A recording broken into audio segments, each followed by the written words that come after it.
over 100 miles across the sea from Sicily, just 10 miles east of Tunis.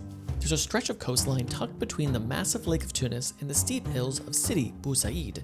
And along this coast, there's something strange, a small, almost perfectly circular lagoon with what appears to be an island in the middle connected to the mainland. Today, it's surrounded by some of Tunisia's most expensive real estate, mansions, embassies, and even the presidential palace. But 2,200 years ago, this was the seaport of Carthage. I'm standing in the middle of the Carthaginian dry docks. From here, Carthaginians would build hundreds of ships to take on Rome in their fight across the Mediterranean. What happened to the port? And what does it tell us about how places change and how they stay the same? I'm an archaeologist by trade. While you may just see a pile of rocks here, this was actually the core of the Carthaginian power. And this is crazy. This is a really impressive piece of pottery. There's so much archaeological material. But to understand what I'm finding here, we need to go back almost 3,000 years. The Phoenicians, or Punics as the Romans called them, came from the city of Tyre in the eastern Mediterranean to found Carthage in 814 BC. Over the centuries, they expanded across the western Mediterranean, growing their empire of traders. They built this port in the 2nd century BC. But how do we know what it looked like 2,000 years ago? We know a lot about the Punic port because of the works of Appian. He described two harbors, one that was further inside, connected by a canal with a circular island in the middle. Well, here is a circular lagoon covering this circular island. And over there, we have a small canal. Excavations recently have revealed that this does seem to be the same harbor talked about in those texts. They called this harbor a kothon, the Greek word for cup, because it was an artificial harbor where water flowed into. This part of the harbor was the military port, and it was connected to the canal over there that was the commercial port. The text talks about there being a perch for the admiralty, who could see the comings and goings of the ships. And because of the way that the harbor was inside the commercial harbor, it let the Carthaginians hide their true military power from the Romans in espionage. But to understand the true scale of this operation, let's look at what the archaeologists actually uncovered. This excavated darsena, or the dry dock, really gives you an idea of this one, the scale of the ships that would have been here and how they would have actually gotten them out to sea, as well as where the actual level of the ground would have been at the time. Because from where I'm standing, you can see the sea level is right about there. So at the bottom would have been slightly below the level of the water.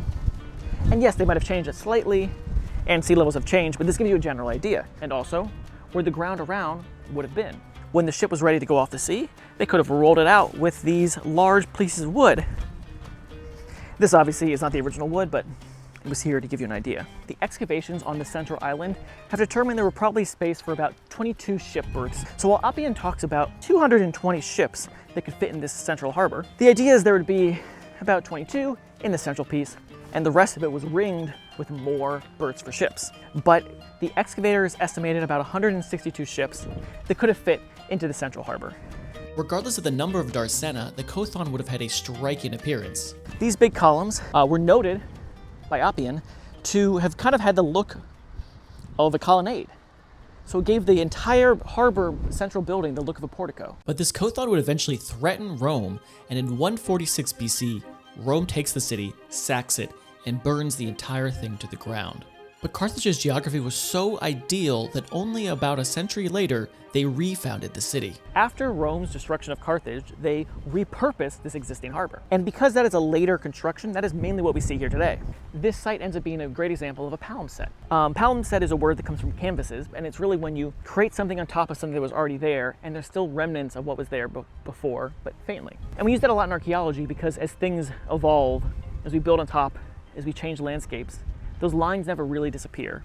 So when you look at an archaeological site like this, you always want to keep in mind the layers of time that things have changed. So while today I'm standing on what was the Roman building, before them are the people that built this island, this harbor, the Carthaginians. But what did the Roman kothon actually look like? This whole thing would have become a giant colonnade piazza, somehow connected with commerce most likely. There was this octagonal building in the center, as well as a temple behind me. The reconstruction here shows what it would have looked like originally, and you can see how there would have been a staircase, some other entryways over there, and multiple rooms in this space. This model in the museum gives you an idea of what the circular harbor would have looked like under the Romans. The current coastline around the central island is somewhat similar to what it was like back in the Carthaginian days and the Roman days, but the biggest difference, of course, is now it's actually connected to the ocean versus before you'd have to get out going all the way around to the south through the canal that connected to the commercial harbor, the rectangular harbor. Well, this was the center island. The original causeway would have been on the north. Today it's connected in the southwest, and we can follow the land to see where the canal to the rectangular harbor would have been. From there, we can walk around the circular harbor that exists today to get an idea of the scale of this harbor that existed at the time. But this is the modern path of where the original harbor channel would have been between the circular military harbor and the commercial rectangular harbor. So while both harbors had some pretty significant changes, though they still retain some of their original structure, the rectangular commercial one takes a little bit more imagination. The northern part that connected to the military harbor, the circular harbor, over here, is supposed to be somewhat similar to what it was in the past. But the research suggests that the southern part was pretty modified during the Roman times to deal with like wider entryways into the city, as one of the key features of the Punic port originally was that it was hard to get into. American excavations here uncovered a series of cell-like warehouses that were part of an industrialization of this area.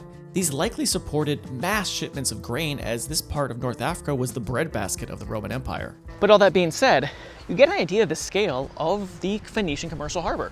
That this area of water could have supported the commercial muscle that led this powerful Carthaginian empire to expand. So I'm going to walk around the outside of the circular Punic harbor to get an idea of the scale and to get to the other point that is today the opening to the ocean, but in the past would have just been part of the land around the harbor. So it's currently 3:43. Let's see how long it takes me.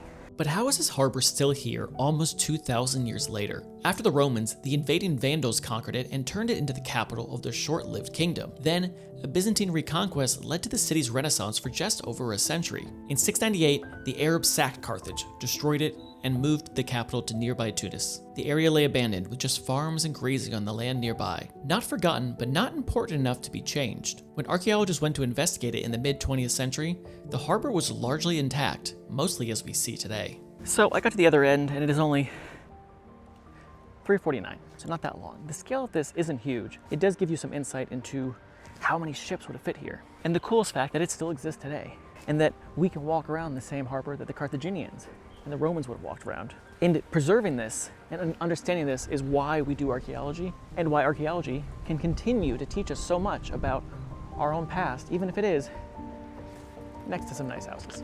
If you enjoyed this video and want to learn more, check out marikeepatravel.com, link in description for more information about trips to Tunis, Tunisia, and other locations. And make sure to like, subscribe, and turn on notifications to learn about the next trip around the world.